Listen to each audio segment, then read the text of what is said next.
మహబూబ్నగర్ స్థానిక సంస్థల ఎమ్మెల్సీ ఉప ఎన్నికలో బీఆర్ఎస్ అభ్యర్థి నవీన్ రెడ్డి గెలుపుకు 111 ఓట్లతో కాంగ్రెస్ అభ్యర్థి మన్నె జీవన్ రెడ్డిపై గెలుపొందారు. నవీన్ రెడ్డి 763 ఓట్లు, మన్నె జీవన్ రెడ్డికి 652. రంగారెడ్డి జిల్లా షాద్ నగర్ కు చెందిన నవీన్ రెడ్డి గతంలో పాలమూరు జిల్లా పరిషత్ వైస్ చైర్మన్ గా కూడా పనిచేశారు. కొత్తూరు జెడ్పీటీసీగా కాంగ్రెస్ తరపున గెలుపొందినప్పుడు ఆయన బీఆర్ఎస్ ప్రభుత్వానికి మద్దతిచ్చి వైస్ చైర్మన్ గా సేవలందించారు. తిరిగి అదే పార్టీ మద్దతుతో ఇప్పుడు ఎమ్మెల్సీగా ఎంపికయ్యారు. సందర్భంగా మాజీ మంత్రి కేటీఆర్ సంతోషాన్ని వ్యక్తం చేశారు.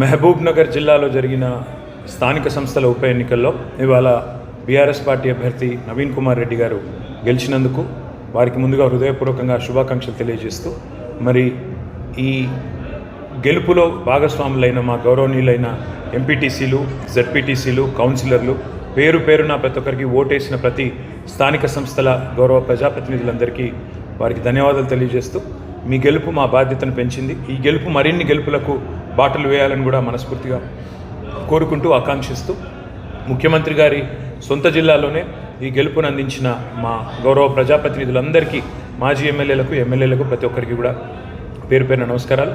నవీన్ కుమార్ రెడ్డి గారికి ప్రత్యేకంగా శుభాకాంక్షలు.